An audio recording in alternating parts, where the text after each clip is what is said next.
This is the sleepy town of Pachooup, Kirikan, Thailand. My favorite place to go and relax. I live in Chiang Mai, Thailand. It's the second largest city in Thailand, Bangkok being the largest, and we're about 700 kilometers from Bangkok. It's an hour and 10-minute plane ride or a 12 to 13-hour train ride. AirAsia is the low-cost airline. Many times I catch a 1-hour flight or hour and 10 minutes from Chiang Mai to Bangkok for $25 on sale. Usually they run about $60 to $95 or more depending upon the time of the year. But anytime there's a sale, I usually hop on a plane and go somewhere. Now on this trip, I chose the train so I could just relax and think and read a book and just watch the scenery go by. I like the humdrum, the sounds of the train as it travels. But the trip is 12 to 13 hours. It leaves at 6 p.m. and arrives at 7 a.m. In Bangkok. The cost for a lower sleeper bed is 880 baht, which is $25. The upper is 750 baht, or $22 USD, obviously. What a deal. The train's new, and it was just delivered from Japan, from a Japanese company, but it's still slow. One of the benefits is that it arrives right in the center of town. It's comfortable. There's free Wi-Fi. You have outlets to change your devices. 12 hours you can do a lot of surfing on the internet and a lot of Googling. These two seats turn into a bed, which they come around 8 or 9 o'clock and make up your bed. There's also a restaurant in the last car, but I always take a roasted chicken with me or just buy some water, and sometimes I even take the water with me because I drink the large bottle of water. The train arrives in Bangkok at 6 a.m. where I have to take a local bus to the bus terminal to catch a shuttle where it's another 4 hours crammed into this van, a small van of about 12 people. And after 12 hours on the train and not really good deep sleep, another 4 hours on the road seems long, and I'm really getting tired of the whole traveling trip.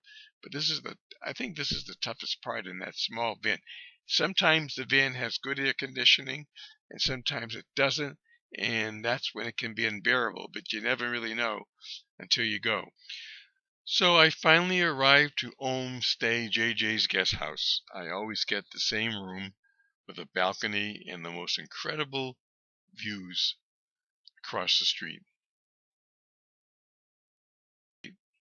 That's a sunset view. It could be sunrise, but no, this one's sunset for sure. And this is the room. It's a really comfortable room. It's big. You got the balcony up front, and the bed's comfortable, and it's really big enough for 2 people. Now that's JJ and her son. She's a single mom. She's running this guest house. She rents the rooms. She rents motorcycles. She rents those new paddle boards. She works pretty hard for really not a lot of money, but she's happy. She loves her life here. She has a lot of friends. She's met someone from Canada who wanted to marry her and take her back, and she's always said she's looking for the 5 C's in a person: credit card, cash, condo, car, and caring.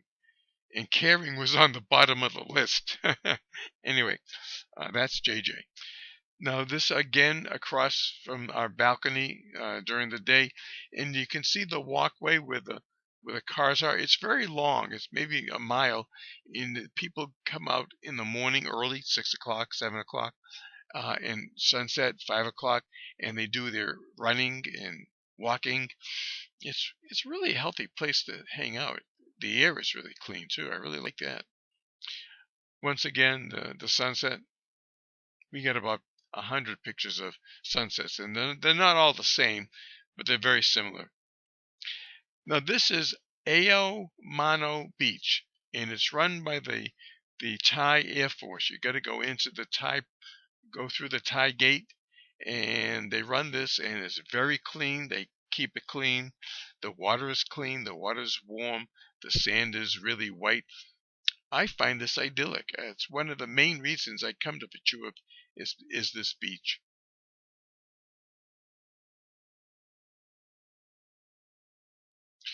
Well, this is how I like to relax. You can rent the table, the chairs, and the umbrellas. It's gone up in price from 20 baht to 40 baht, but gee, what a deal. And it's just a great way just to spend the day at the beach. Here's where you can just hang out all day. They'll actually bring you food. You can rent a tube and hang out in the water. They do know about service, although they never get the orders right. They can't bring them out at the same time. They always bring out one, and then you wait 15 minutes to get yours, and your friend, whoever you're eating with, is already finished. But uh, this is not the Mediterranean, and it's definitely not priced like the Mediterranean. So you just kind of you just kind of accept it. You just go with it. Bring food to your table. That's a seafood uh, dish with rice. Very very tasty and very inexpensive. I think that costs like $3 or $4, and that's one of my favorites. I can't eat it anymore because it's a deep fried dish.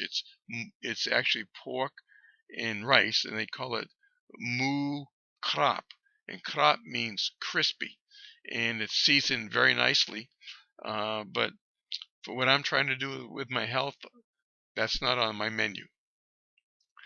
So after a full day at hanging out at the beach and going in the water and maybe renting a tie-up tube and floating around, it's dinner time. And that means only one thing: fresh seafood. You got that right, fresh seafood. And this is fresh seafood. I guess you can tell it looks fresh, right?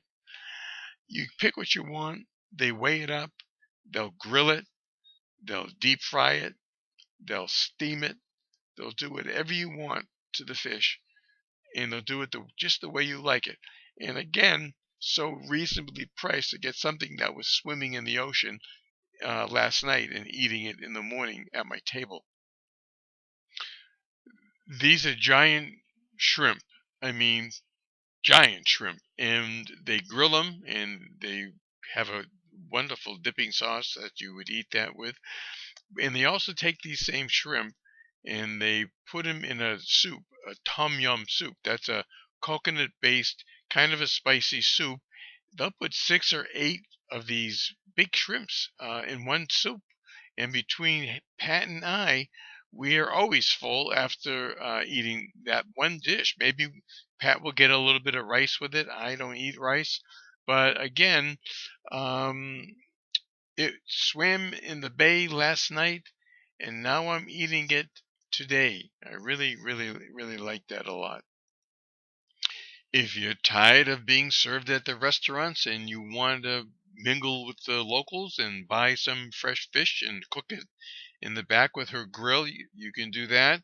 And oftentimes I like making my own food, but really I like interacting with the people, and I like haggling for 5 baht or 10 baht because that's what they do and they enjoy it, and I guess I do too to some degree. Sometimes I just like to go to the market and buy the fresh crab, as you can see here, and the woman who sells it will take it in the back and steam it for me, and then I just go home and I enjoy. Now these crabs I just bought, and she just steamed them, and now they're sitting on our table. And there's nothing like a fresh, hot, juicy crab with a little bit of a nice dipping sauce that the Thais are so famous for. Well, it's time to go home, so we get the van from Pachooup back to Bangkok, another 4 hours. Uh, that is the hardest part, I think, of the whole thing. I mean, even the 12 to 13-hour train ride, I can really handle that because it's big, it's relaxing.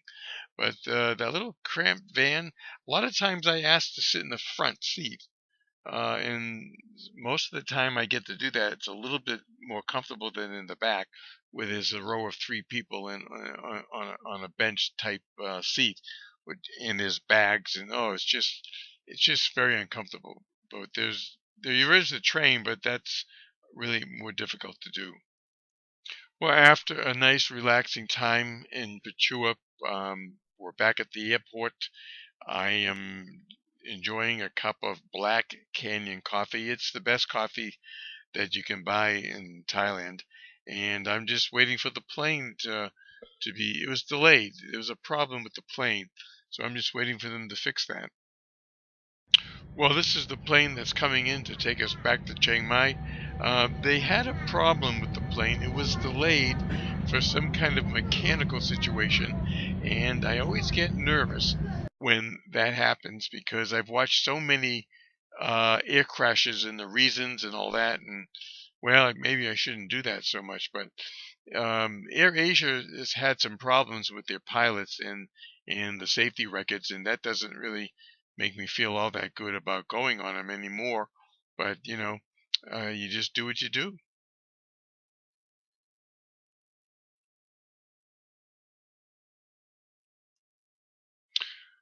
So it took about 30 to 40 minutes to fix whatever was wrong with it.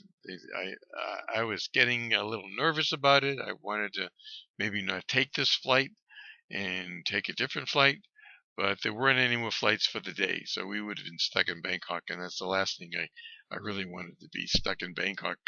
So we got on the plane.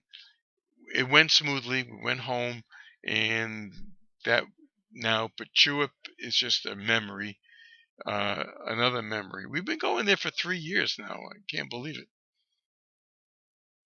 So this concludes the PowerPoint presentation for you, Romuald. I hope you enjoyed it. I'm still learning how to get better at it. There was no music. I don't know how to do that yet. There were no transitions to make it a little more interesting, but I'll get to it, and I'll be making more of these because I really do enjoy doing this. Okay, hope you're well. Talk to you soon. Bye.